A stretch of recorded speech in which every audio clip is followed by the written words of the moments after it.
welcome back. In this video, we're going to define the angle between two vectors in an inner product space and what it means for two vectors to be orthogonal in an inner product space. And then we'll define an orthogonal projection of one vector onto another vector in an inner product space. All right, let's start with a couple of definitions.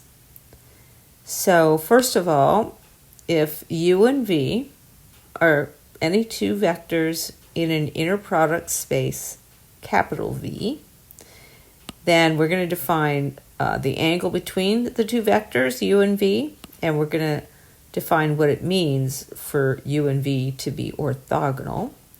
So the angle between them is the angle theta, which is defined to be the arc cosine or the inverse cosine of the following real number.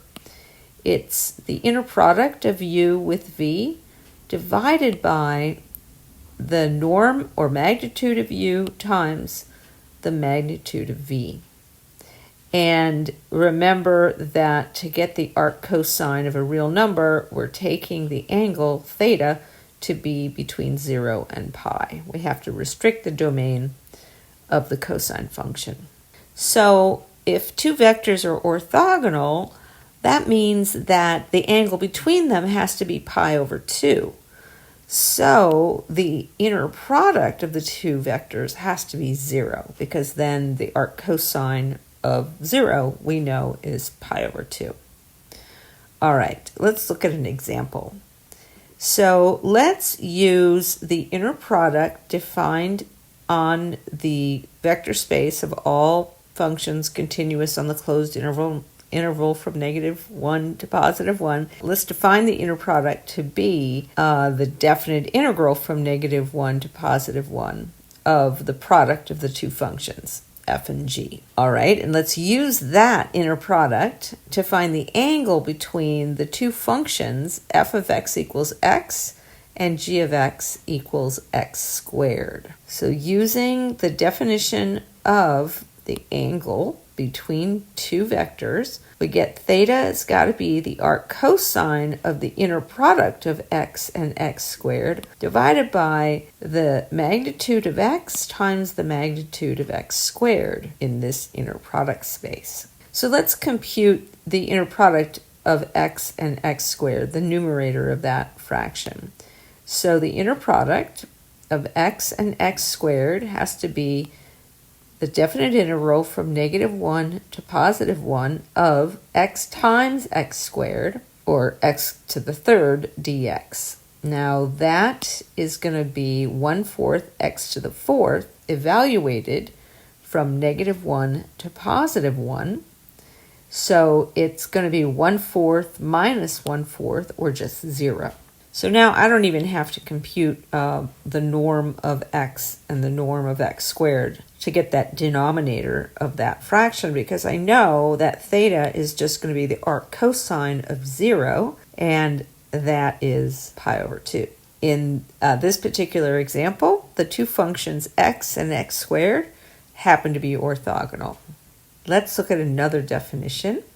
If u and v are vectors in an inner product space V, and the vector little v is not the 0 vector, then we can define the orthogonal projection of the vector u onto the vector v. It's going to be a scalar multiple of v, and it's defined to be the inner product of u with v divided by the inner product of v with v, so that fraction is a real number, it's a scalar, times the vector v. So the inner product of u onto v is a scalar multiple of the vector v.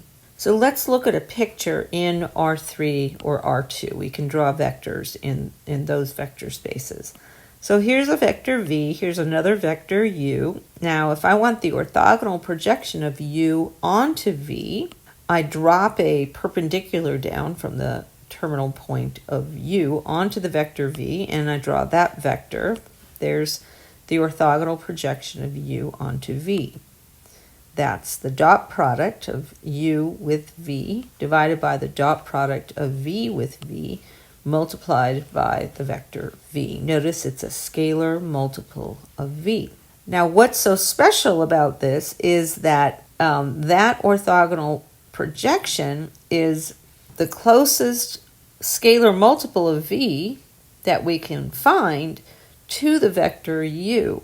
So the distance between the vector u and the orthogonal projection of u onto v is the shortest possible distance. So that vector right there is u minus the orthogonal projection of u onto v. The length of that vector is the distance between, or the shortest distance between the vector u and the line containing the vector v.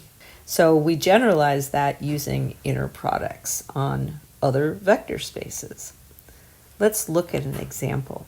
So we're going to use this inner product on the vector space of all functions continuous on the closed interval from 0 to 1. The inner product of two functions is defined to be the definite integral from 0 to 1 of the product of the two functions. And this example says, use this inner product to find the orthogonal projection of f of x equals 1 onto the function g of x equals x. So according to the definition, the orthogonal projection of f onto g is the inner product of f and g divided by the inner product of g with itself times the vector g, or the function g. And if we compute that definite integral to get the inner product of f with g, it's the definite integral from 0 to 1 of x dx divided by the definite integral from 0 to 1 of x squared dx times the function g, which is x. So the definite integral in the numerator is 1/2. The definite integral in the denominator is 1/3. We're multiplying that by x, and we get 3/2 x. That's a scalar multiple of the function g. All right, so that's an example of an orthogonal projection in an inner product space.